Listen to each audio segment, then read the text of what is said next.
Thank you very much. That's for the Charles Close YouTube channel. You can watch via its website.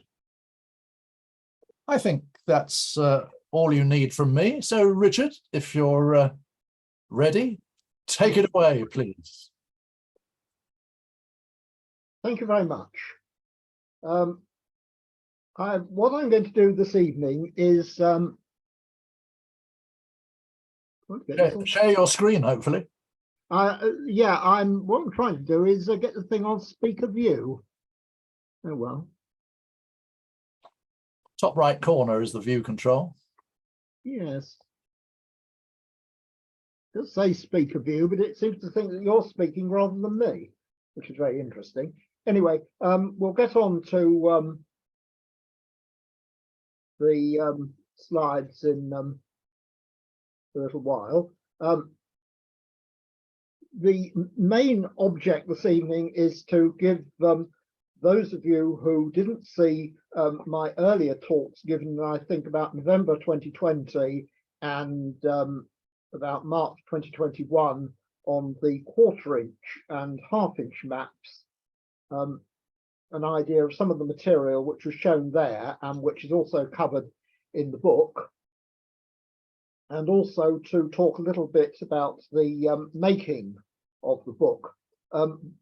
I'll do the talking about the making of the book first before we get onto the slides, because it'll be slightly easier than switching in and out of screen share, and it might whet your appetites. The book itself, as I did explain in sheet lines, here it is, £40 to CCS members, and I'll be reminded about that at the end. Has been rather a long time in the making. In fact, it could have been said to have been started several years before I was even born, when Peter Clark began his interest in the 1/2 inch map, certainly by the mid-1940s, and we all hoped that he would bring this work to a triumphant conclusion, but unfortunately he never did. And his main tangible legacy is a very large collection of OS 1/2 inch maps, which is now in Cambridge University Library, and which will contain a wealth of material for people wanting to follow up leads about this mapping.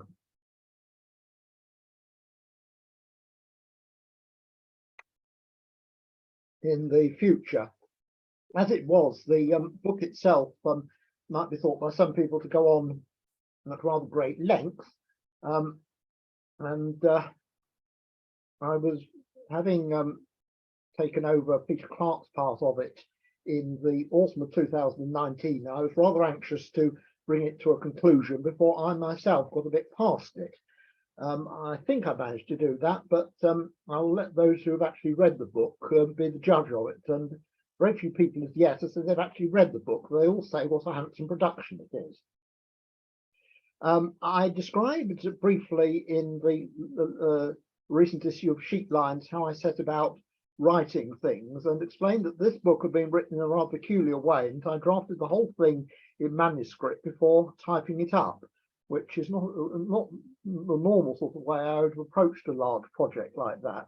It did give it a certain degree of continuity, though it also has a very peculiar plan, which is explained by its the multiple threads in it, because there are really 3 map series being dealt with in it. The 10-mile scale, which is the Ordnance Survey's earliest derived map, the 1/4 inch, which was the second to arrive on the scene, rather earlier than it's sometimes hitherto been given credit for, and the 1/2 inch map, which arrived as a national series only in the early 20th century. There are various reasons for combining these in a single volume, and the order I decided on was to treat the 10-mile map first, then the earlier part of the 1/4 inch story, then the earlier part of the 1/2 inch story, and then what are mainly 1/4 inch and 10-mile derivatives of various military editions, which were produced mainly between the time of the First World War and its immediate aftermath into the later 20th century. The military editions themselves are extremely complicated, and I apologise to any particular students of that area for giving them pretty short shrift this evening. Otherwise, we would probably be here until at least midnight if I ran through a selective series of slides of these maps and showed you the various ramifications. The book itself was the first draft was completed just in time for Peter Clarke's 95th birthday, and I understand he much appreciated it, though I didn't actually receive any direct feedback on the text from him, and that was early in 2021, and he died towards the end of the year. Now, I am careful to discard normally drafts of books, though I do have in Word a few sections which I cut out from the original text, which I may inflict on the Charles Close Society archive if they'll have it. And the only preliminary material is the proof copy, is the one proof copy of the book, which was sent to me by the printers for very quick checking. The main reason, not much to check it, which should all have been done before Chris Higley completed the pre-press PDF files, but to give me a loose bound copy which I can annotate with corrections and additional remarks in the future. I have to say that I've collected quite a number of these, and so far the corrections and the additional remarks haven't yet appeared. It is slightly oversized, which is why it has a black border, which you may be able to see. The black border indicates what happens when you trim it through A4 size.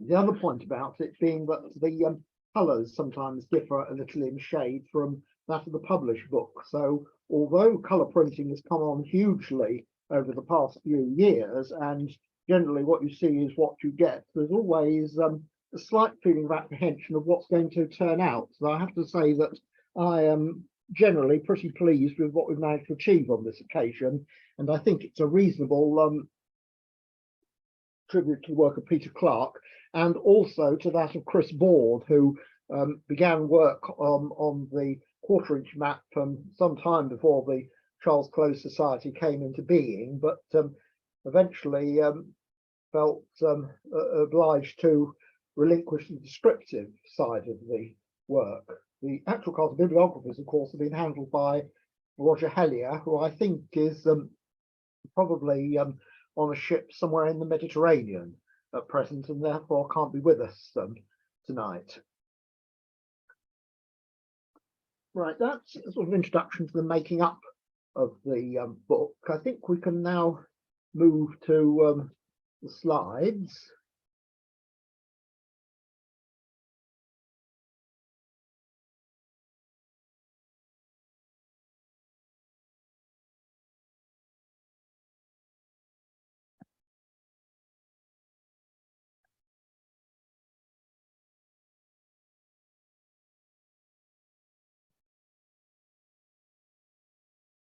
I hope you can all see the title slide, which should look rather like the books which I was brandishing around just now.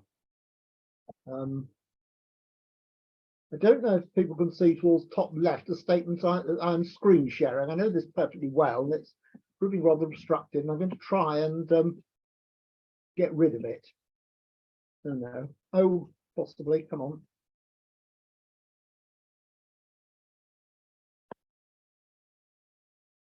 Right, I've got it to the top. I suppose it's probably, I've got rid of this talking Richard Oliver chap. Fed up with him already. Right.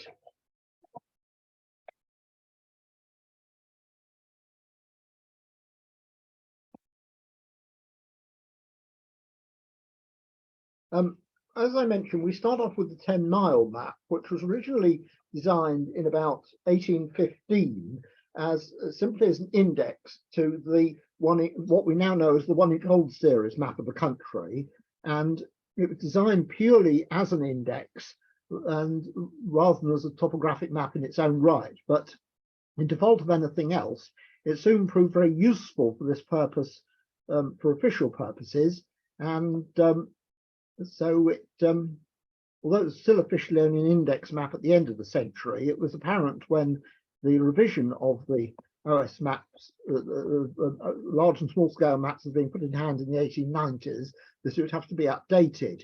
In the 19th century, it was updated by adding railways. And rather interesting point about this is there was a change of style in the 1850s. If you look down, for example, bottom left and top left, you'll see that the railway names are in italic. Subsequently, in the 1850s, there was a change of style. They were in the sans serif style, which is known for some obscure reason as Egyptian. It looks about as Egyptian as Lincoln Cathedral, but it's called Egyptian for all that. As you can see, the actual pattern of names very much follows that of the 1-inch map, with market towns shown in italic capitals and parish villages shown in upper lowercase Roman, and parks and subsidiary names in italic. And there's quite a lot of offshore detail as well, as you can see here, which quite a lot of this was actually added around 1840, when the component 1-inch mapping was being revised over part of Essex. The map was rejigged in the 1880s and republished in 1890, now as an index to the 1-inch news series, and it's also been extended north into Scotland. And we see it here with the Preston Hull line neatly eliminated and a neat join, but otherwise the mapping underneath is something of a hodgepodge. Of course, though we have the new series sheet lines, we have the old series topography with Great Grimsby looking ludicrously small and Kingston upon Hull not much better. And also various peculiarities, such as up here at Market Weighton towards the top of the screen, where the railway ought to carry on straight towards Beverley, but for some reason branches off a little to the north of the town, an error which I don't know how that got into the system.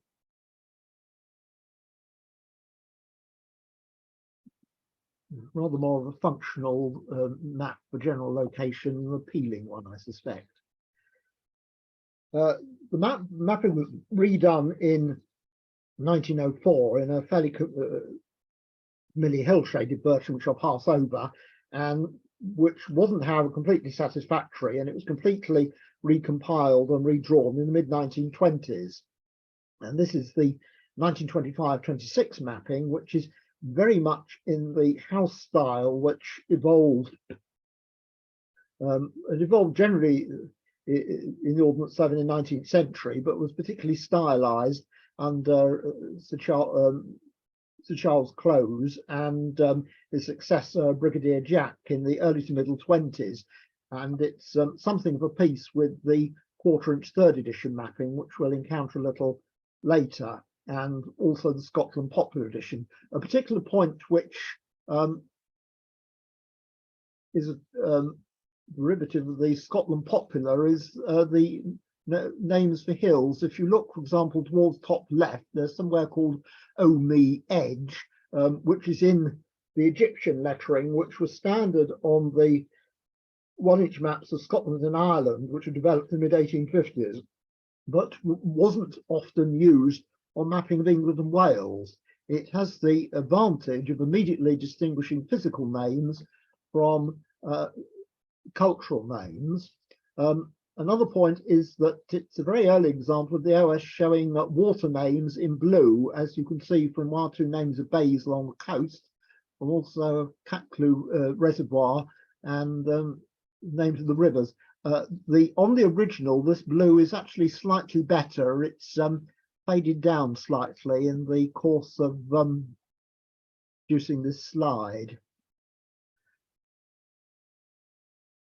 The style worked out by Close and his subordinates wasn't particularly long-lived, at any rate as a current style, because in the around 1930, a style using the lettering associated with Captain J.G. Withercombe was developed, and it's exemplified by the 10-mile map produced originally from the Ministry of Transport showing A and B roads, which was first published in 1932 and reissued on extended sheet lines in 1937.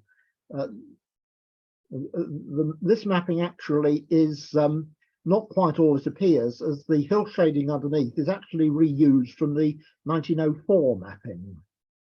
Otherwise, it rather refers to the style used for 1-inch 5th edition, with urban areas shown by solid black, which is quite striking at a small scale like this, but could occasionally prove troublesome in larger areas, as one can see when trying to name districts in towns, which sometimes comes in conflict with a completely satisfactory depiction of the street pattern. The pre-war mapping excuse me, was based on materials which, reproduction materials, originals of which the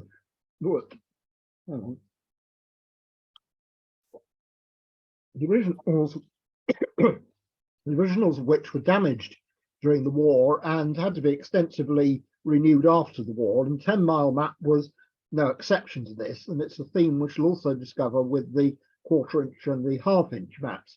This is the so-called 1955 map in its so-called topographic version, which is a fairly straightforward successor to the 1925-26 mapping, as you can see by the use of this time Gill songs for the physical names. See several examples in the Cheviots, and now Times Roman for settlement names. It's quite a it's quite a reasonable map, although in practice it only lasted for less than 20 years, and the mapping was redrawn in republished in 1973. But the complications of the 10 Mile Map are something we haven't really got time for this evening. We now move on to the 1/4 inch map, and I will leave this on the screen for a bit. This is actually the 1/4 inch geological form of the map, which only emerged around 1890, but has very much earlier origins in that the so-called Railway Commissioner's Map of Ireland, which was produced in conjunction with the work of the Commission on Irish Railways, which sat in 1836-37, was really a Trojan horse of Richard Griffiths for smuggling in a geological map of Ireland.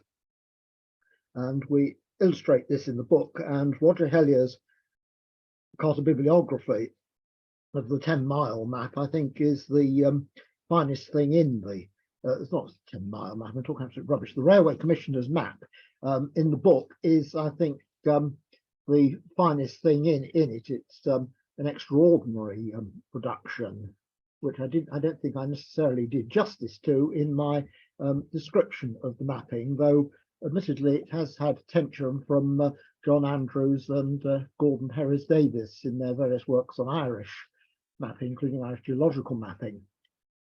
The maps, there are other maps at similar scales produced in Britain. And it forms into a pattern exemplified by William Smith's famous geological map, which appeared in 1815 and bankrupted the poor man, and G.B. Greenhow's map, which appeared in 1819-20. The Smith map was at the 5th inch scale, and the Greenhow map at the 6th inch scale. And it's the Greenhow map which eventually went into 2 further editions.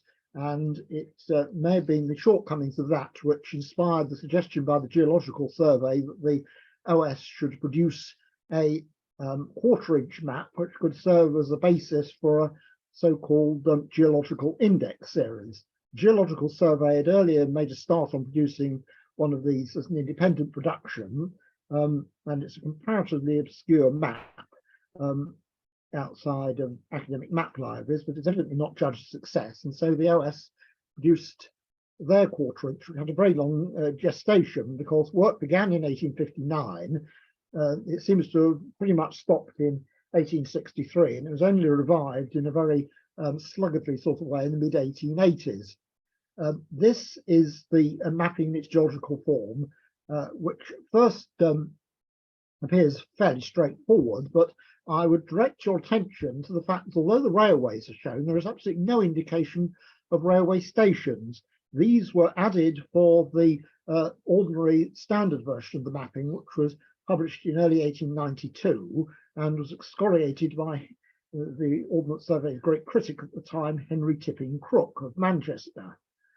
And he went on at great length about it in the proceedings of the Departmental Committee on the Ordnance Survey under Sir John Dorrington, which sat in the spring and early summer of 1892. And there are extensive quotations from the colonel, as he was, being a volunteer officer, Crook, in the book, including a description of the rivers in East Lancashire which ran uphill. I have to read the books to read about the rivers. Anyway, here is the map in its published form.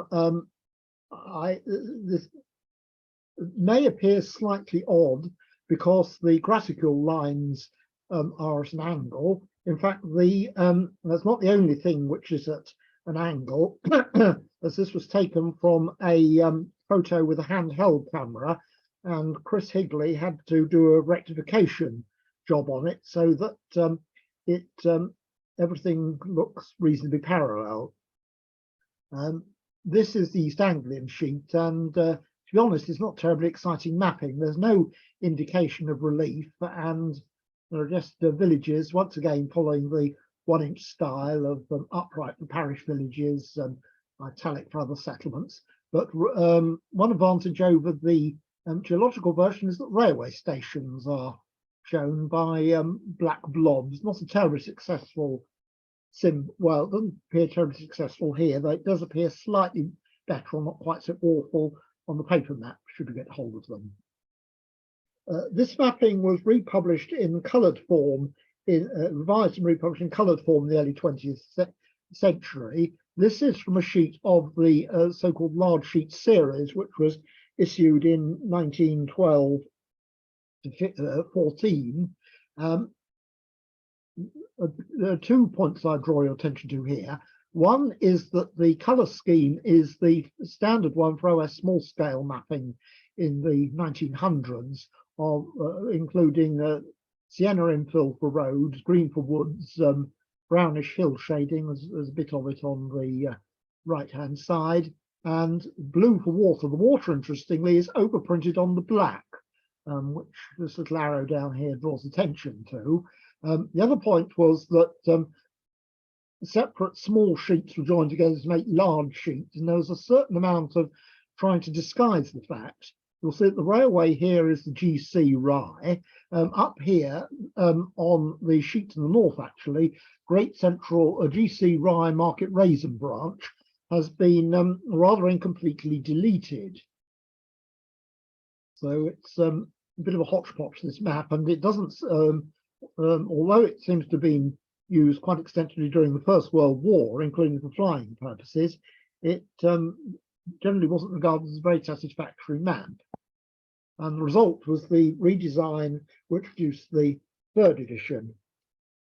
There are 4 specimens here. One is the 2nd edition large sheet series, the continuation of the slide we saw just now, top left.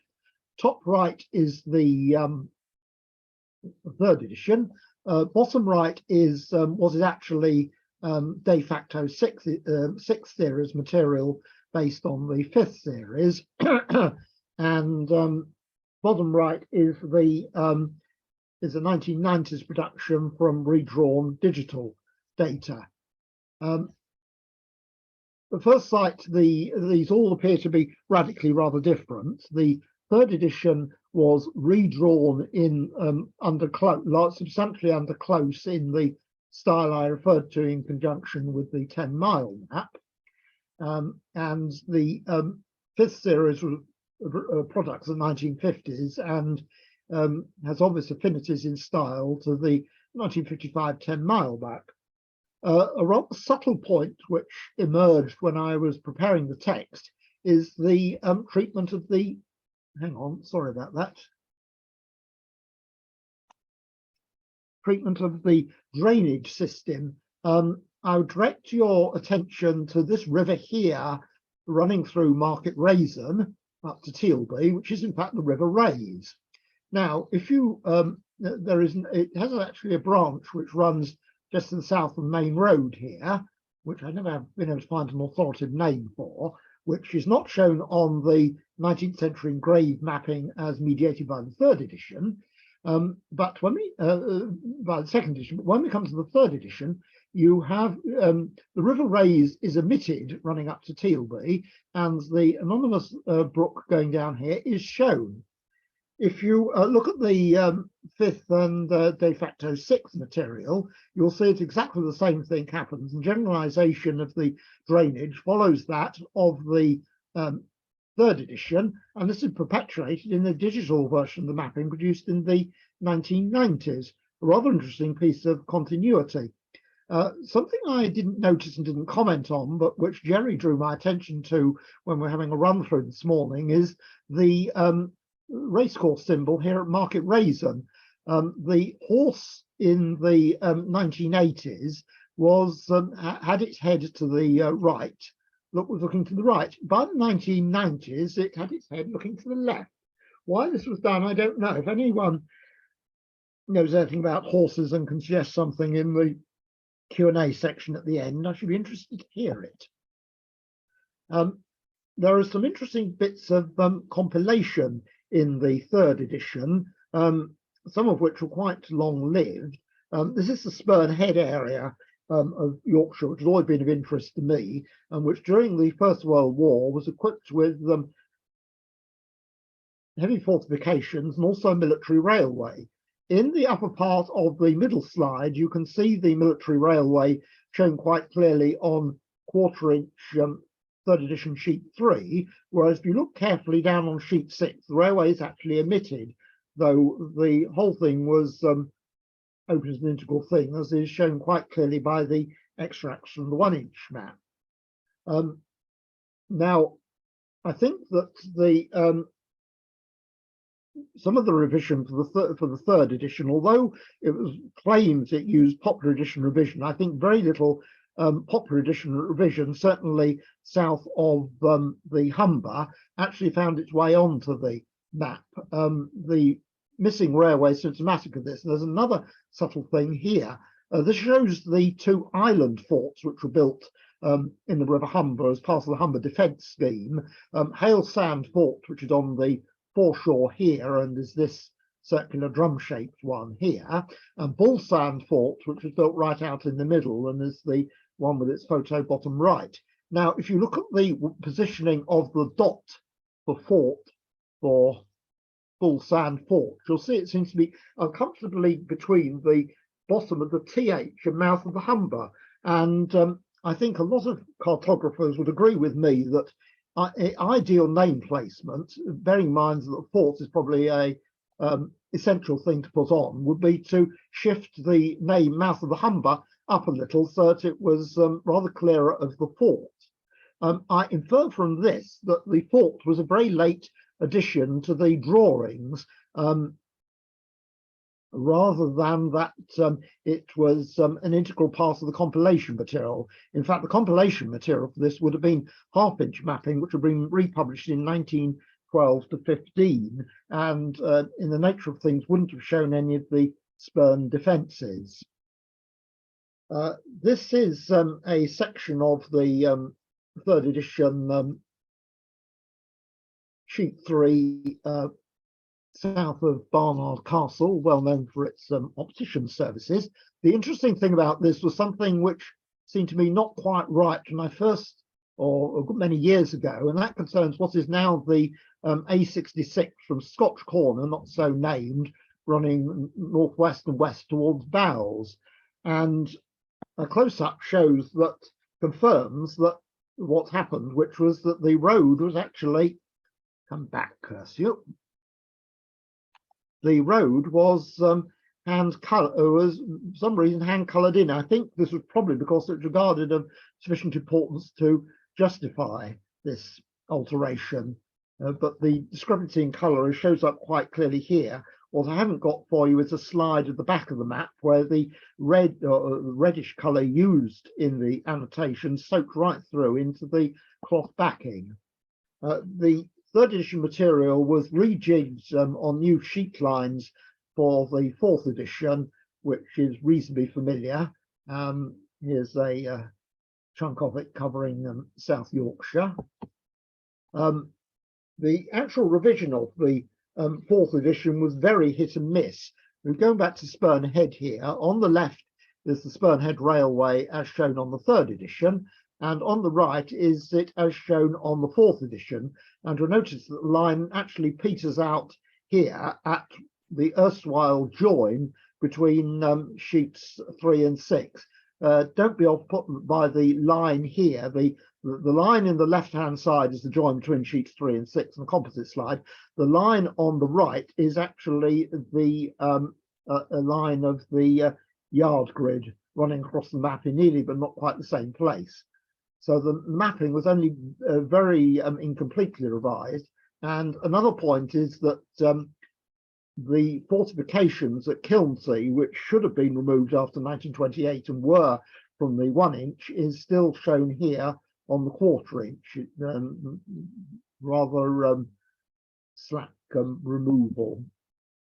We now move on to the 1/2 inch map.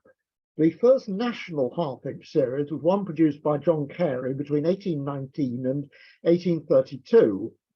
And the maps were available in certainly in both ordinary engraved outline form and also in hand-coloured form. And as I happened to get my hands on a hand-coloured sheet, I thought I'd include a slide of it. The not the least interesting thing is the infilling of the road, which actually gives us 4 categories. The blue routes are mail coach routes, and the yellowy ones, like these running from Hertford, are ordinary turnpike roads and also parish roads. There's a certain amount of controversy as to quite how reliable the depiction of the parish roads is, which I don't intend to get stuck into. The OS used the 1/2 inch scale for a number of indexes to maps of counties for 6 inch mapping, and the very first county completed the 6 inch scale, County Londonderry in 1833, was accompanied by an index map which happens to be at the 1/2 inch scale. This is an example of it, though in the revised version of revised and rather smartened up version of 1851, which, if you look top left, has also had a couple of railways added. It might be thought this showed the possibilities of 1/2 inch mapping, and in practice it was simply a matter of accommodating the size of a county to the available size of a double elephant copper plate. And the OS didn't regard there being any particular magic in it, and it wasn't terribly enthusiastic at the geological survey suggestions. A 1/2 inch map of Ireland might be produced as a geological base map. The OS managed to get panicked into coming up with a scheme for reviving the suspended proposal for an Irish 1 inch. So that's a possibility, but it's not definitive. John Bartholomew and Son began their 1/2 inch mapping in 1875, originally as a fairly plain outline map with a bit of lithograph colour splashed on. But in the 1880s, they evolved their layer colouring scheme, and this is the first sheet of England and Wales with layer, 1/2 inch England and Wales with layer colouring, the South Devon sheet of 1894. And by this time they'd ironed out all the wrinkles, and they produced a very mellow, pleasing style. It's not terribly well balanced, this slide, in as far as there ought to be a little more green on it, but it was all I could fit onto the scanner. Although Bartholomew did fiddle around considerably with the shades of layer colouring on the 1/2 inch maps, and that's something which could probably sustain another evening's talk, though not necessarily from me. At any rate, the War Office, having persuaded the OS to begin its coloured 1/2 inch map in mid-1890s, then decided that they really wanted a half-inch map, and after a certain amount of argy-bargy, the OS were persuaded to produce one. This is from one of the first published sheets of 1903, and is of Essex, which is admittedly a fairly level county, but it shows up the rather interesting nature, I think, of the early half-inch, which is made worse by the fact that the only indication of height is by contours. Hill shading was used, but very little of it on the original sheets. And when the sheets were republished, the hill shading was augmented and redone. The mapping was produced in a rather interesting method, which had vogue at the OS from about 1900 through to the early 1920s, and that was to produce a pen and ink drawing, which was then photographed. From it, a copper plate was produced by photo etching, and lithographic transfers from the copper plate are then laid down on stone, which by later standards would be a rather cumbersome way of doing it, because one would simply later have proceeded straight from the photographic negative to contact it to a printing plate. What you're looking at is not ideally clear, but it is of a print direct from copper of half-inch small sheet 87 of 1902-1903, which has recently gone to the Charles Close Society archives in Cambridge. And I'm in hopes that we can have a live session in Cambridge sometime when we can look at some of these recently arrived things in the archives, including this map. Because although one had read about the procedure for producing this over the years, but oh, there you go, it's still very exciting that a specimen of this survives when so little OS internal stuff from the period survives. Though it could be argued in the Ordnance Survey's defence, and indeed that of any other publisher, that what really matters is what you publish for the public, and it's really of no concern to them what goes on before the final definitive thing goes through. And that's something I think I sympathise with in preparing these books, in discarding so much draft material. What you have is the final version, not a lot of head scratching. Still, there we are. This is the definitive, the pretty much definitive hill shaded style, which was being worked out for the half-inch by 1905, was slightly darker sienna for roads. The resemblance of it to the quarter-inch coloured style is perhaps apparent. Entirely similar colour scheme, the only difference being that at this time they were showing woods by splashes of uncased green, hill shading, sienna roads.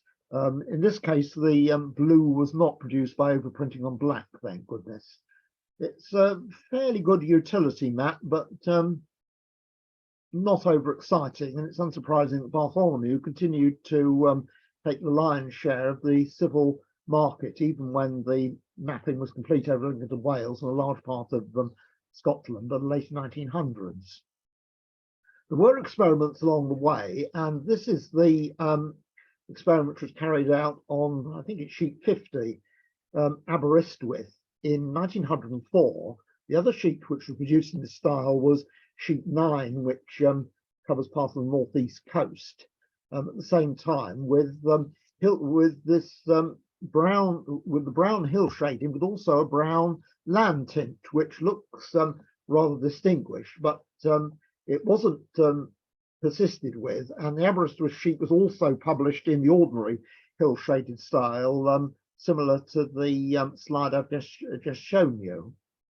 If you want to linger on this, then there's an extract from this slide in the book. It's one of those maps which has fairly frequently been, or quite often been referred to, but hitherto has very rarely appeared, poked its head into the light of day. The War Office, having decided in 1902 that it wanted a hill shaded map, then had a complete reversal of ideas and decided it wanted a layer map instead. And this is the Ordnance Survey's first essay at a layered half-inch map.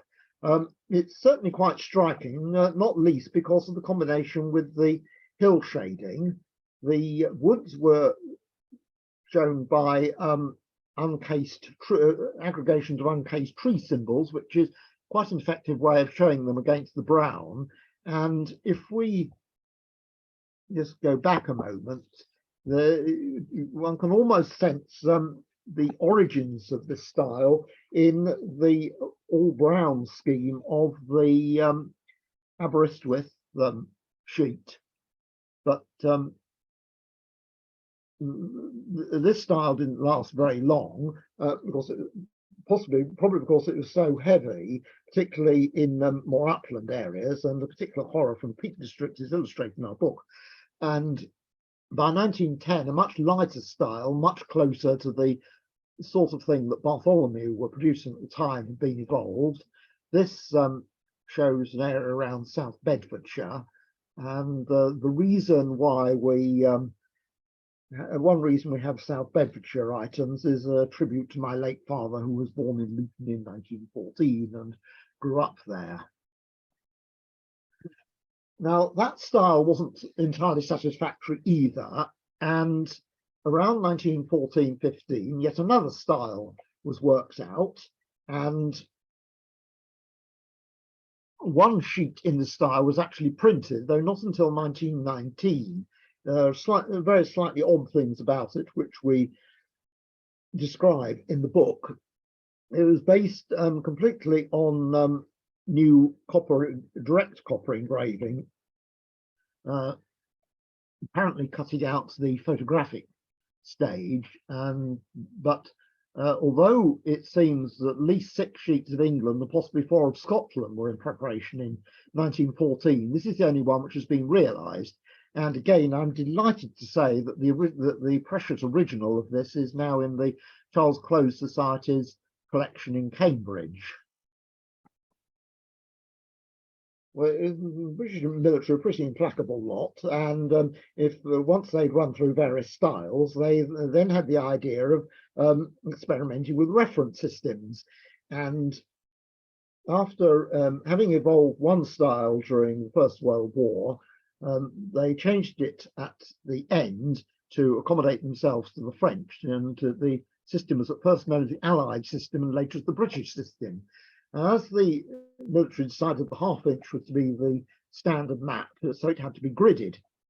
This, I have to say, is not quite an original OS production, in that it's the standard Aldershot sheet of training sheet of 1915, which has had the purple grid hand drawn on a photographic print from it, and then been rescanned. But having had a brief glimpse of a now missing sheet of this type of Salisbury Plain back in 1984, I can assure you that the appearance is perfectly authentic. And again, I've included this a section of this in the book. Certainly Salisbury Plain and Aldershot were produced in this style, and there's a monochrome photocopy of the Aldershot sheet now in the collection in Cambridge, and I used that as a basis for reconstructing this. The grid squares are so close together that they impede legibility, and it's unsurprising that this led to the military deciding that they were going to revert to the 1 inch after all, and the rest is a whole series of military 1 inches up to the 1970s. So it's a rather interesting but unsurprising failure. The half-inch map therefore ceased to be a military map in the 1920s, but about 2/3, 3/4 of the sheets of England and Wales were revised from the 1 inch popular edition material with the new road classification, which had originally been devised for the aborted super half-inch map just before the First World War. Work on this proceeded in slightly slow and erratic manner, and seems to have been abandoned around 1930 31. The evidence for abandonment part way can be seen on sheet 14, which is the Lincolnshire one, where revision has been carried out at Lincoln, but not at Grimsby. The layering here is a good deal lighter than on the nearly similar extract from the 1908 layered map, and there were various adjustments to shades in the interwar period, most of which I seem to have been deliberate rather than imprecise colour control. A fairly well-known offshoot of this was the so-called Ministry of Transport map, which was produced when the MOT road numbering came in 1923, and is really just the outline and water plates of the half-inch with A road, class 1 roads, as they called them, added in red, and class 2 or B roads in green. It was not a very good, successful map as a road map, because other roads which were perfectly usable simply weren't coloured and could really be anything. So it's unsurprising it didn't offer much competition either to the survey's own map or to the Bartholomew. Though Bartholomew did have a set of these maps which they used to apply the road numbers, their own half-inch map. Draw what conclusions from that as you will.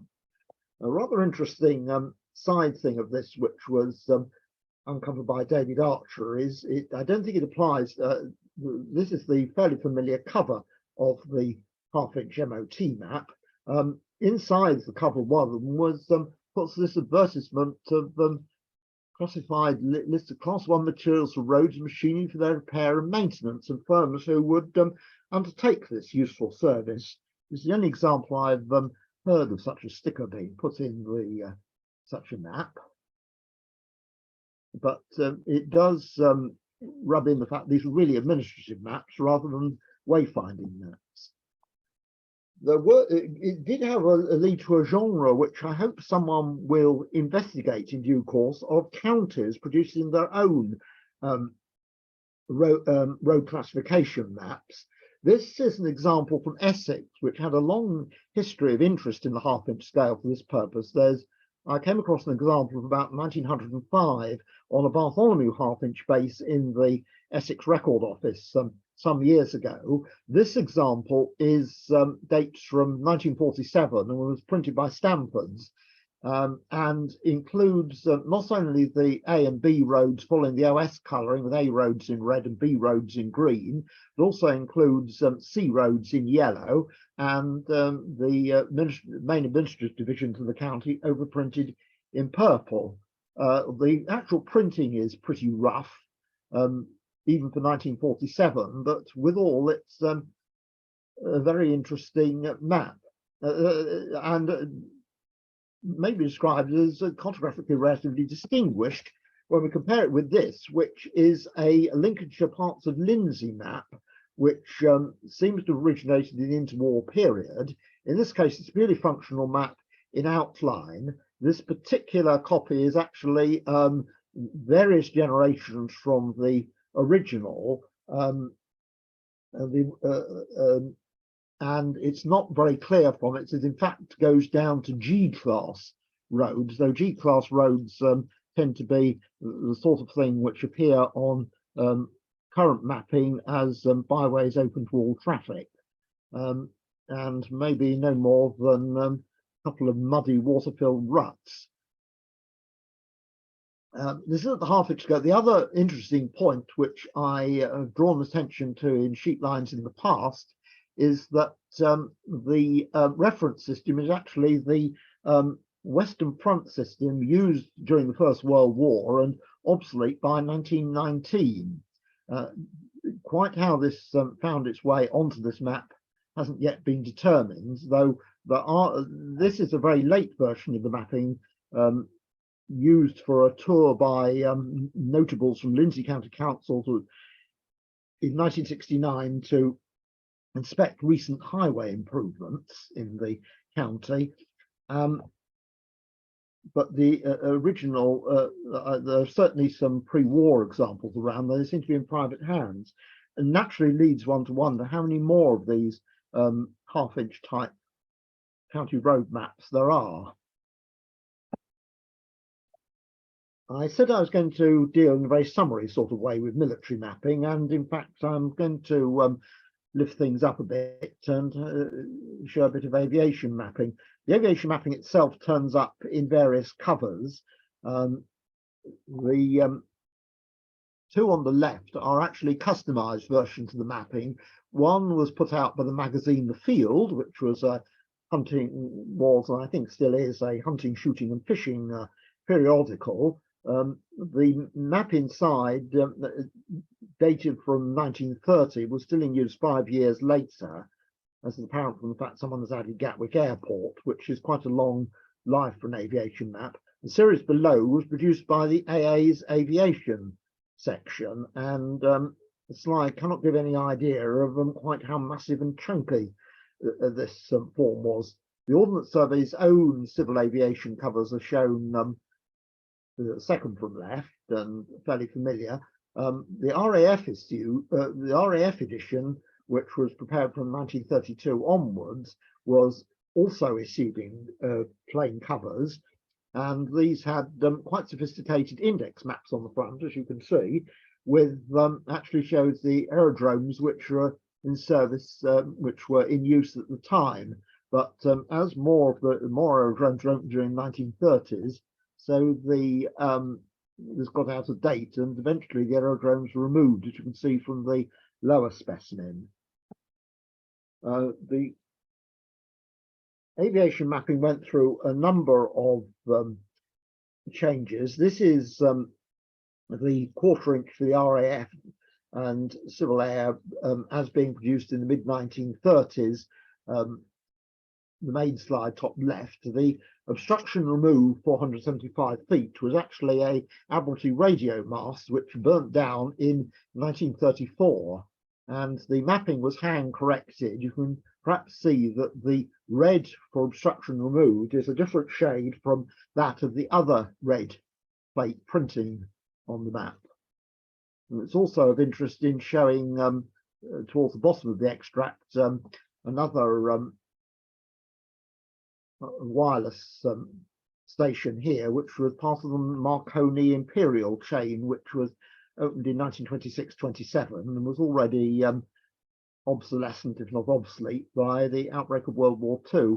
The smaller slide down here is actually slightly earlier style of aviation mapping, and is the inside of the field sheet, which I referred to, which has had Gatwick Airport, which was opened in 1935, added quite neatly, as apparent by the irregularity of the lettering, the different shade from the Arco, which is the racecourse, which was at Gatwick and was closed in 1940. The 10-mile mapping was also used for aviation mapping. This is based, as you might expect, on the mid-1920s generation of the mapping. It's actually towards the end of the 10-mile aviation's career. I think the date's from 1936, this example. The reason why I've included the Humber areas, because and why I included a number of the estuary areas for this sort of mapping in the book, is because they show very well the overprinting for danger areas around the various forts. Although I didn't explain this because of the forts, this is what they are, and there are actually 2 bombing ranges further down the coast. There's also rather a lot of overhead obstructions here, which I think are power lines crossing the River Humber, 1315 here, but it don't necessarily distinguish between radio masts and power lines, and these two by Grimsby, the name of Grimsby Aerodrome here, are in fact both radio masts. Light ships are shown quite prominently, as you can see, by having stars put on them, and larger stars are put on for lighthouses, not altogether to the benefit of the underlying mapping. And in fact, at the time this was produced, the 10-mile map had fallen into disfavour, at any rate from the RAF, and they persuaded the IS to develop something else. And I think you will agree that this is rather radically different looking. It's actually at a scale 20% larger, at 1 to 500,000, as opposed to 1 to 633, 600. And included a great slimming down of detail. Practically all that survives on land are woodland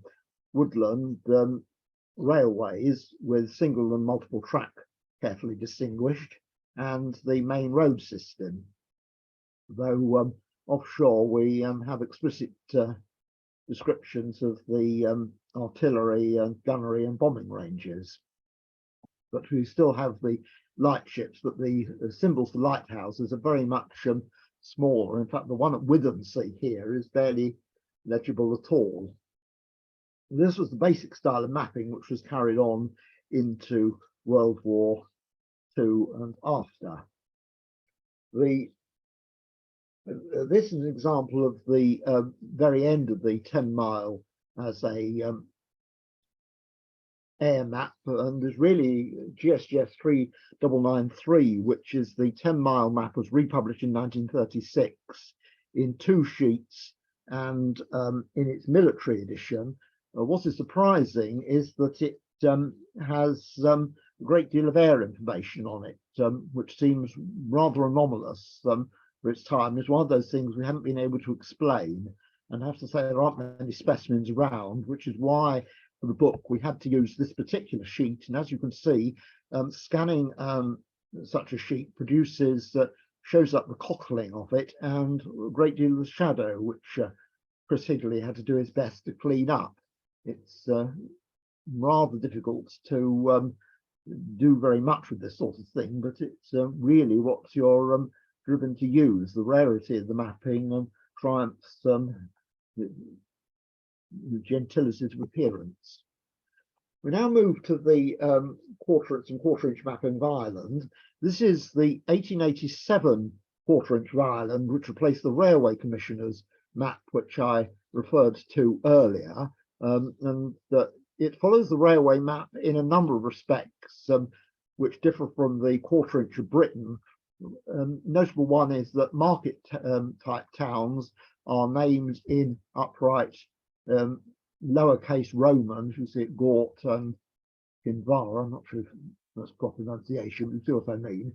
And baronies, which are a subdivision of counties in Ireland, are distinctively named, and there's never any such naming on the standard quarter-inch in Britain. Railways are shown in the Irish style, which is, I'm running the pointer along it down the right-hand side, which is not particularly easy to distinguish from the main roads.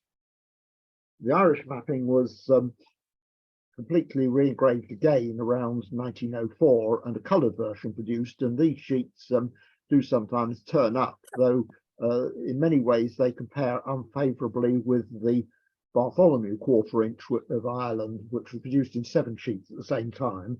The Ordnance Surveys was in 16 sheets, which was probably inconveniently small even by the standards early 20th century speeds of travel, and tend to be fairly overloaded with descriptions, administrative materials such as schools and constabulary barracks, which suggests the mapping had administrative as well as a travelling aspect. After the partition, the Ordnance Survey of Northern Ireland produced a series of road maps, initially based on 1904-ish mapping, but in 1939 they came up with an interesting quarter-inch which is redrawn and which seems to draw some of its inspiration from the 10-mile map of 10-mile MOT map of Great Britain in 1932, and some of it I think from American oil company mapping. The legend of the mapping is shown on the right. It's interesting that they're still interested in schools, shown by the symbol which I've enlarged up here, not very successfully. And the sign of the Times also shows frontier posts in a divided Ireland. After the war, the Northern Irish decided to redo their quarter-inch, and this is the style which was actually the style which was being worked out at the same time in basic style being worked out in Great Britain, but it first appeared in late 1956, beating the British version of the mapping by a few months.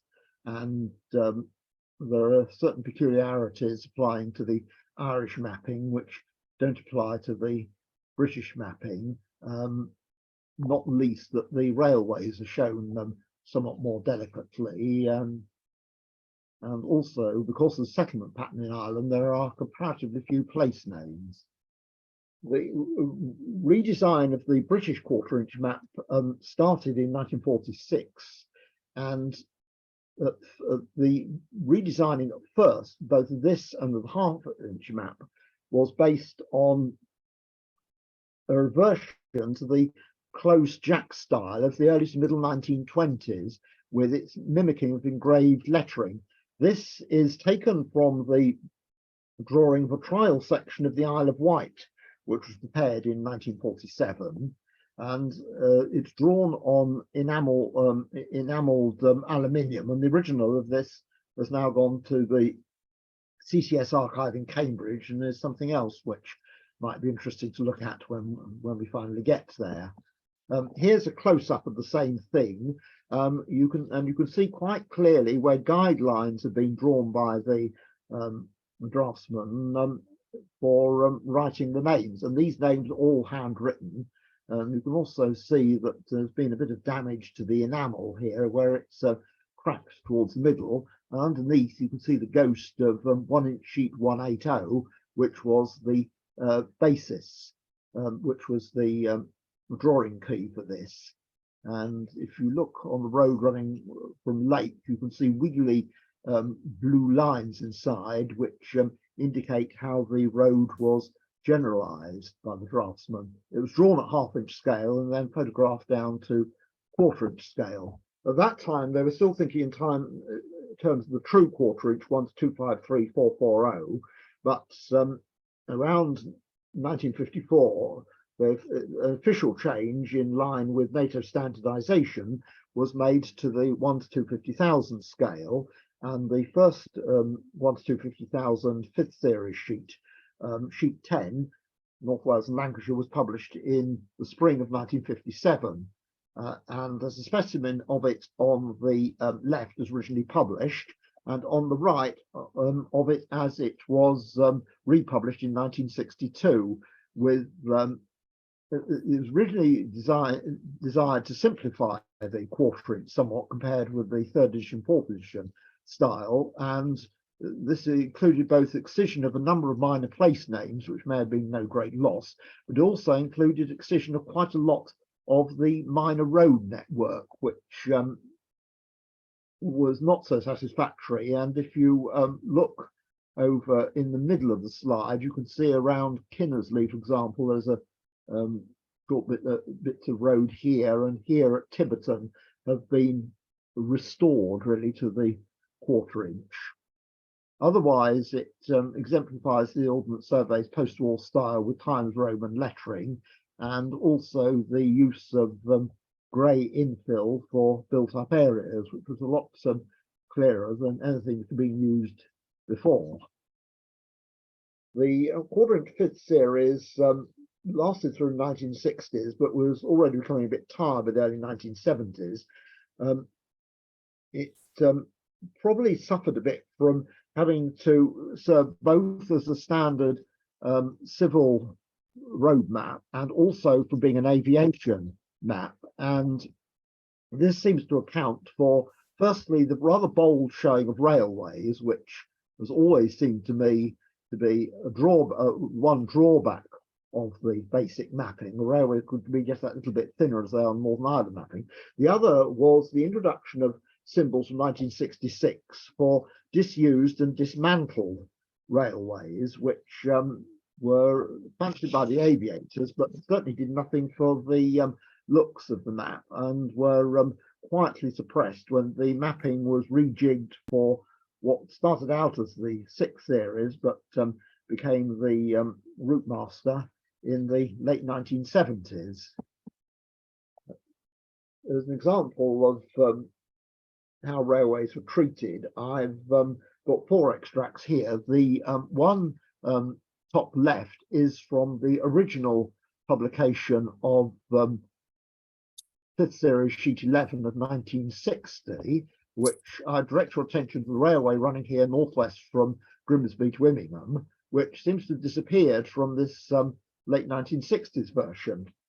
And it's still omitted from the, this is actually from the Road Atlas of 1983, but which uses the route master cartography, but it's somehow been restored by the early 1990s. What actually happened, that was apparent with the next slide. There are actually two railways from, in the broader sense of the term, from Grimsby to Immingham. One of them was an ordinary goods only line, which is the northernmost of the two in the main slide, and its enlargement here. It was also paralleled by an electric tramway, which at the two ends ran along the streets. The electric tramway closed in 1961 and was fairly quickly dismantled, whereas as far as I'm aware, the Grimsby District Light Railway to the north is still in being, and is a useful cut-off between Grimsby and Immingham for light engine movements and that sort of thing. But unfortunately, somebody seems to have latched on to the fact the tramway had closed and assumed that there was no railway in the area, and it's surprising that this remained unrectified for so long. We now move back to the half-inch map and the faltering progress towards a new look half-inch map from the early 1930s. This is the famous Cotswold sheet of 1931-32, which is a mixture of existing material, including the old hill shading, combined with very subtle brown buff layer colouring. And a similar style was used what's in some ways is the most beautiful of interwar Ordnance Survey small scale maps, that of the Island of Skye, produced in 1932, and which looks a little anemic, I'm sorry to say, in this slide here. And further district maps were produced, but including in 1935 one of Greater London, which was one of the more peculiar products of the London Passenger Transport Act of 1933, is it, which created the London Passenger Transport Board and a corresponding administrative area. Brigadier Winterbottom, director of the Ordnance Survey, decided a map of the area was needed at the half-inch scale, and rather than recompile from the existing half-inch material, he had it completely redrawn, redesigned and redrawn, and the Withycombe lettering is very apparent in it. As with the 1-inch fifth relief edition, the relief is actually old hill shaded material which has been reused. I find this a very interesting map, but also a rather frustrating one, in that whereas the A and the B roads are distinctively coloured, the lesser roads aren't, and it's not a map which I would very much fancy trying to find my way around, certainly not navigating in a car. I don't think I'd be terribly happy even on a bicycle if I getting off to check progress every so often. It's not a very good navigation map, I think, but it did last up to the early 1960s. An alternative version, if that's quite the right word, bearing in mind it involved independent drawing, was a population map of Greater London, which was produced, which crawled into print in 1936. The best thing about it, although it's actually quite interesting to look at the distribution of population, possibly the best thing about it is the extraordinary cover which was produced, probably by Ellis Martin, showing all this great agglomeration of hats, which I've illustrated top left, and which is illustrated in the book. Well, a new national half-inch series was developed from 1936 onwards, initially in a style which bears some resemblance to that of the Greater London map, and which we illustrate in the book. But after the war, a completely new start was made, and once again there was a reversion to the early 1920s quasi-engraved style, which we've seen on the 1947 half-inch map. And whereas now the half-inch material which was drawn, not known as very much, was drawn in the late 40s, saw publication, the a complete sheet 51 of the half-inch was produced in a very limited run, possibly for consultation purposes, in 1949, though there's no evidence that the consultation copies were ever distributed. And this is an extract from it. And yes, once again, we've managed to get one for the archives in Cambridge. It has a rather similar defect, I think, to the pre-war Greater London mapping, in that whilst the A and the B roads are shown quite distinctively, the lesser roads are not. And it's another of those maps I wouldn't much fancy trying to find my way around with. The mapping was published actually published for sale in 1956 in a so-called provisional edition, which was lightened up somewhat by colouring the woods green and infilling in yellow roads over 14 feet, which was probably useful if you have a fairly wide vehicle and want to avoid the narrow roads. But again, it's one of those maps which is far more interesting than useful, I think. It's a nice looking map, but use a bit questionable. It also contains various strange illogicalities. A number of footpaths are shown. There's an example here northeast of Sandwich, whereas one looks in vain for any sign of any antiquities on the map, and there is no explanation for this omission. That style was again re-examined, and the definitive second series style was evolved in 1957, 58 or so, and this is from the first published second series sheet 36 Birmingham, which appeared in 1958. Once again, you have the Times Roman style. This time you do have the roads, the tarred roads below A and B status coloured, though an unfortunate feature in my view is they didn't distinguish between those over and under 14 feet in width. And it seems to me that they very much missed a trick there in designing what was otherwise a pretty good map. Unfortunately, there simply wasn't the capacity at OS to be able to complete the series, particularly as there was pressure to push ahead with new 6-inch mapping, and so the half-inch was abandoned as a national series in 1961.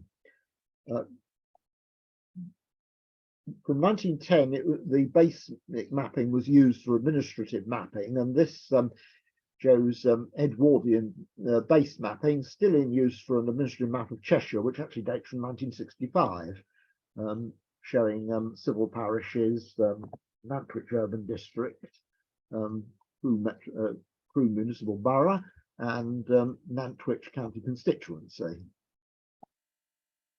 Another peculiarity, which I didn't illustrate in the, unable to find space for in the book, but deserves a mention, is this mapping of Dartmoor, which looks at first sight to be pretty much interwar, but this particular print you're looking at dates from as recently as 1965.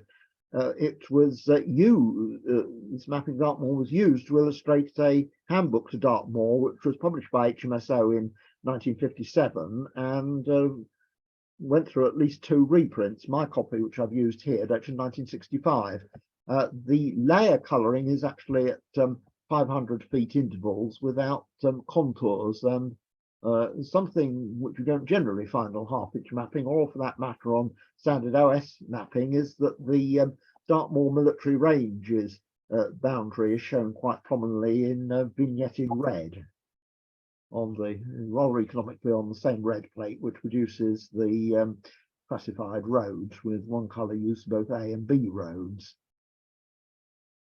Once again, this is not a map I would particularly want to use to find my way around with on the ground, but it is an interesting curiosity.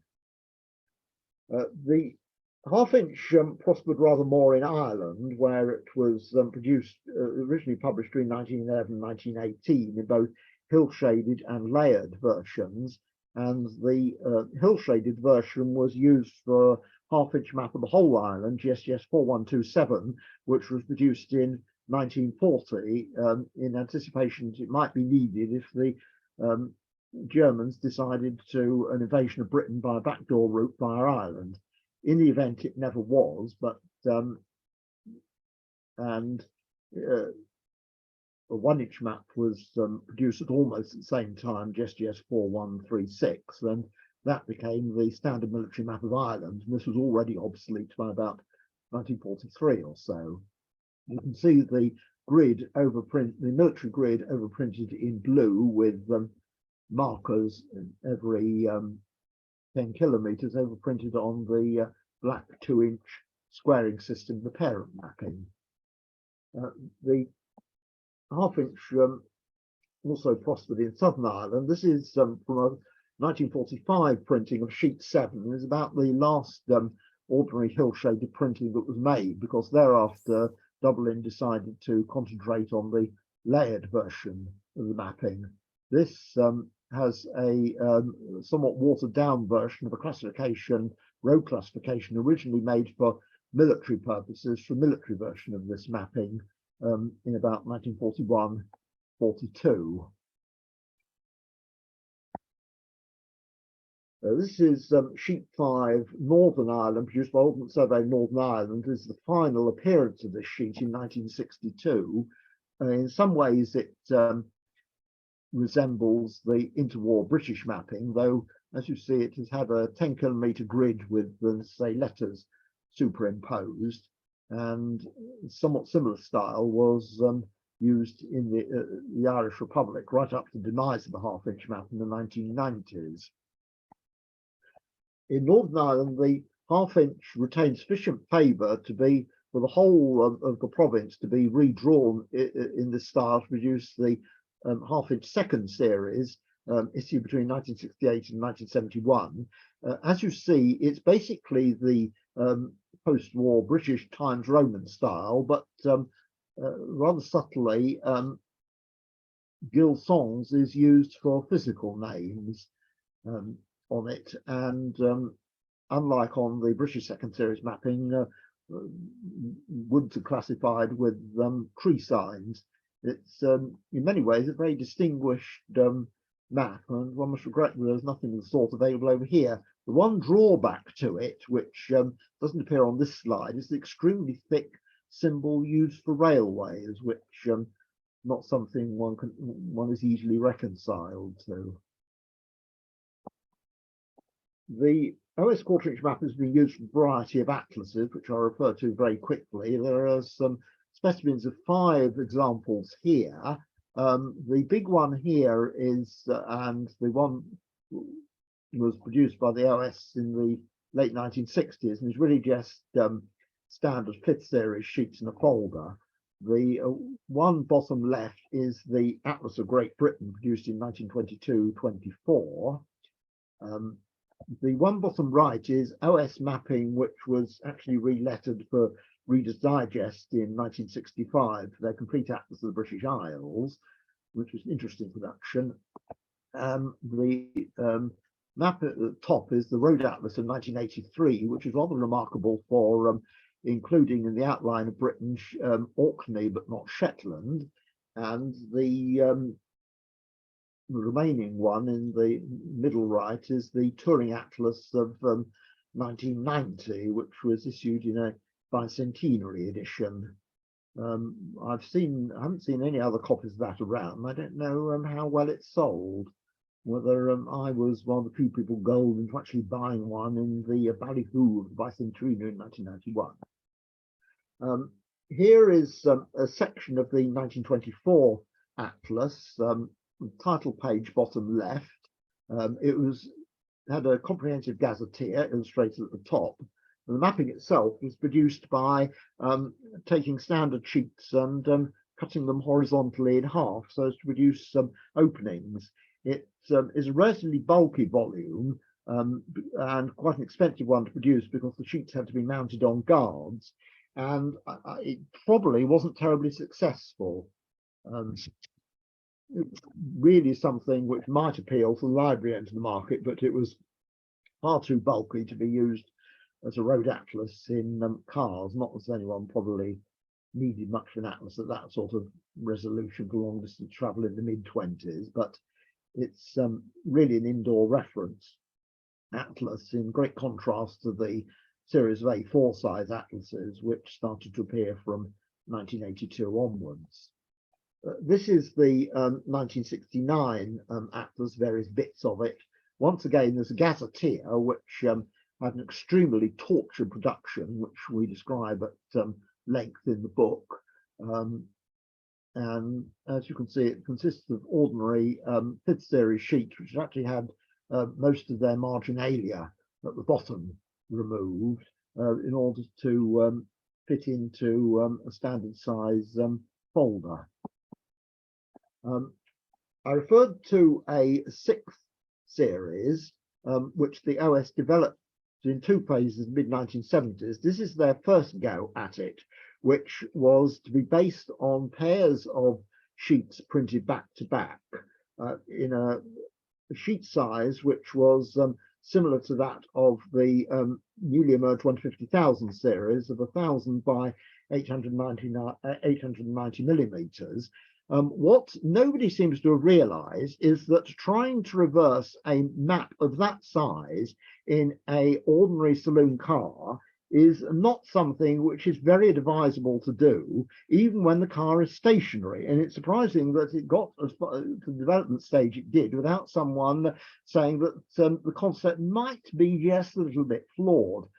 There are various suggestions about the cartography which seem to have been experimented with, but when it came out, it was actually very close to the 5th series, the main change being to show national parks and areas of outstanding national beauty, as you can see by the defacing of the Forest of Dean here. If anything, is practically as bad as the purple, which was splashed over the land ranger map 20 odd years later in the name of showing National Trust areas. Eventually, the mapping was republished as the Route Master, which in turn, which most unusually was re-lettered but not redrawn in the mid-1980s. This is a section of it, final slide, which is a version of sheet 9, which has been overprinted for the Independent Broadcasting Authority to show transmitters. I found 3 of these sheets.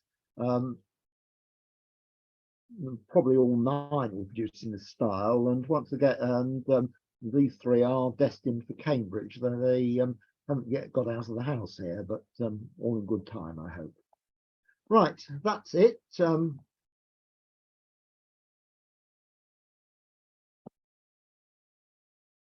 we can have some questions. Thank you very much, Richard. It's excellent to have such an in-depth look at the book. I want to run out and read it all over again.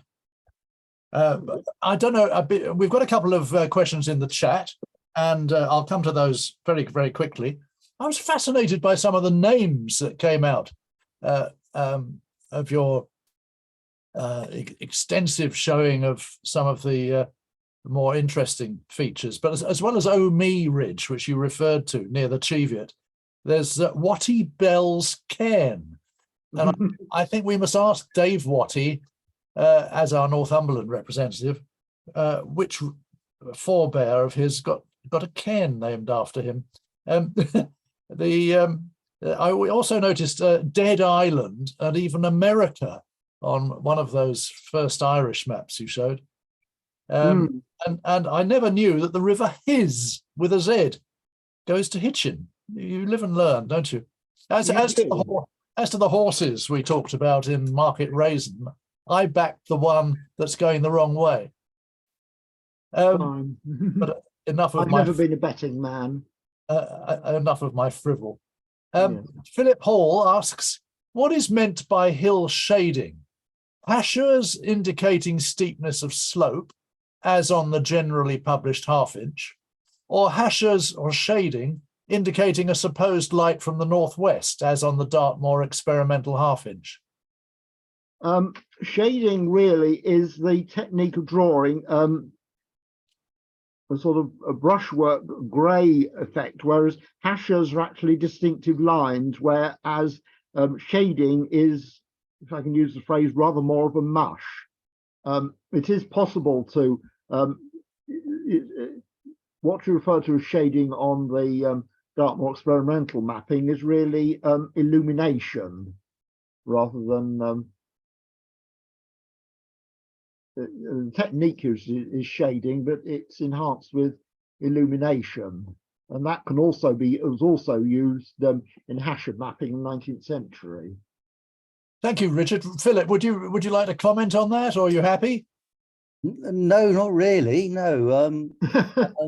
Whether the effect is produced by hatchers or indeed halftones, as it is on the half-inch mapping, which I've always assumed has been produced by photographically half-toning the hatchers for the 1-inch map, from the 1-inch map. One shows the hill shading as on the 1-inch map. I think this might be a clearer way to put it, shows steepness of slope, whereas the term hill shading these days is generally used to describe an imaginary light, usually from the northwest. And the Ordnance Survey used hill shading term in the beginning of the 20th century to indicate steepness of slope, whereas nowadays it's usually meant to indicate the imaginary light from the northwest. And I find it rather confusing when the same term is used for something indicating two different things. Yeah, it is a little difficult when terminology is sometimes altered like that. I've stuck to the contemporary terminology of the early 20th century, but you do get descriptions of pictorial hill relief which do confuse hachering with hill shading, which are two essentially different techniques, because hill shading is usually produced with a brush or possibly pencil shading, whereas hachers are produced by a series of lines at right angles to the slope, drawn or engraved very close together. It's but quite often in the 19th century, the phrase shading was used when it's quite clear from the context that hachers were meant. So, Philip, you found an inconsistency. Yes, I would say that the current 1/4-inch map, the road map produced by the Ordnance Survey, uses what I describe as hill shading with the light from the northwest, whereas the 1/4-inch at the beginning of the 20th century used shading, hill shading, to indicate steepness of slope. Okay, well spotted. Thank you very much. Philip's also got a question, if I may read it out for you, Philip, and then over to you. Hill shading can have different or multiple light sources. Oh, sorry, that's not the one I was going to read. Hang on a minute. That's David Forrest's. Is the colour scheme of aviation maps at all influenced by the lighting that would be used at night in the cockpit? I would say no, but how say you, Richard? Yes, it was influenced by that, which is why you have purple. Why eventually the layers were printed in purple rather than in shades of brown for cockpit reading at night. But much later, you had ghastly colour schemes in daylight, didn't you? The yellow paper and yes, very muted colours. There have been various experiments, and something I describe in the book is an experiment which was carried out around 1970 in trying to determine a style for aviation mapping, which indicated that pilots and navigators had different ideas on the subject, and so it was therefore difficult to get a consensus on what might be an ideal or approach to an ideal style. I think the big decider, if I may, is probably obviously the age of the map, because you had to have red light in the cockpit to contend with the whole issue. And before that happened, I don't think there was much attention paid to that myself, but later on, absolutely. The colouring of the aviation 1/4-inch in the 30s with the purple hill layering has always puzzled me. I was been trying to work out whether the light in the cockpit would have been dominantly red or dominantly blue, and you say red. In my very limited experience, I wasn't around then, but I wasn't either. I know from what little texts I've read on the subject that red light was the cause of radical colorways, not least by the Germans. I have some German flying maps for example, Southampton docks, which come on sheets of rubber, printed in a garish yellow, quite hideous, but probably effective in whatever light they were using. I wish I knew. Anyone else got any thoughts on that? Any flyers in the audience? Right, let's move on to the third question. Thank you, Philip. Again, David Forrest has a question. Hill shading, or a statement. Hill shading can have different or multiple light sources. It can be done with a vertical light, therefore shade relates to steepness directly. There you are. Another explanation for you, Philip. Thank you, David. Any more questions, please, gentlemen, ladies? I noticed David has just put in a chat that red light has less impact on night vision. Aha. So he has. Thank you. I rest my case, Your Honour. I know that you switch to red lights if you're in a bomber. Probably helps not being shot down, doesn't it? You've reminded me, I want to go and search my own collection, because I remember you showed a map around Waltham Abbey and the county boundary there was actually shown on a 50,000 sheet as extending right into Epping Forest and Essex. I wonder if that was a mistake or a definite plan when Greater London was carved out of the adjacent counties. I must look out that. There might be some other sheets with the wrong definition of London in them. Richard, that was an absolute tour de force. Thank you so much. You ought to write a book. Oh, you have? What an idea. Thank you so much. I will take it to bed with me. Right. And I've already studied it, you'll be pleased to hear. But there is so much in there. It is the best value ever. So if you haven't got it yet, folks, buy it quick. We only have a limited number printed. And make the most of it if you haven't already got it. Richard, what more can I say? If no one has any more points, thank you for all your efforts to go into that. The presentation itself was massive. And how many slides did you have there? 69. You may have noticed that I added one at the end, which said questions, which I only made up shortly before the talk. So I sent you 68 on the backup, but there are actually 69. Ah, do you want me to go and find it? No, we won't do that. Just look at the recording. We won't do that now, but I love the cartoonery in yes, the main slide. Hmm. Who was that by? I don't know who the artist was who's responsible for the cartooning. It was one of a series of Wind in the Willows type ones, which are used for a joint campaign between OS and the English Tourist Board in 1984-85. And that particular example I discovered on the back of an OS monthly publication report in about, I think, about March 1985. So Richard is no mean cartoonist himself, ladies and gentlemen. It's very kind of you to say so, but the style of that is slightly different from mine. I always look forward to your Christmas and other cards, especially the one of the tortoises pushing the train up the hill. That's going in my album, that one. Well, the reason for concentration on that is my wife thinks that I draw frogs, tortoises, and elephants best. I think that's probably true. I won't be rude.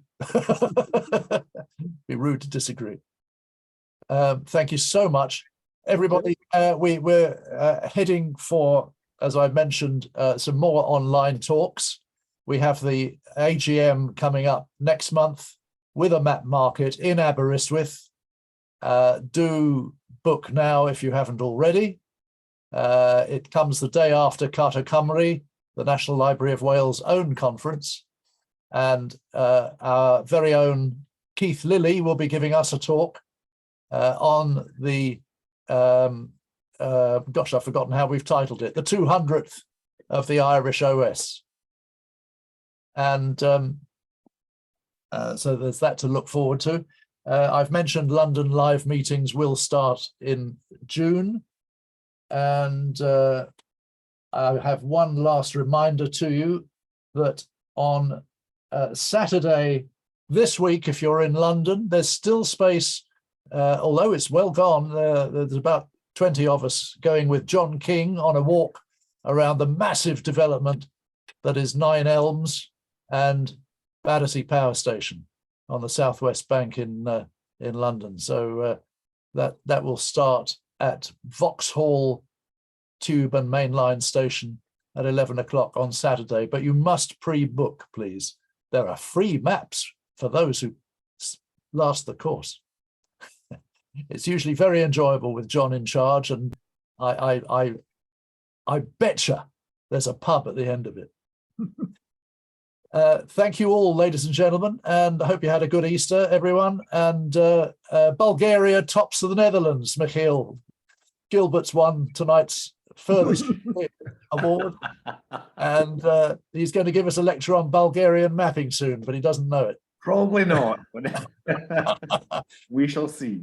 Thank you all. I wish everyone, with a final thanks to Richard, a very good night. Good night. Thank you. Good night. Good night.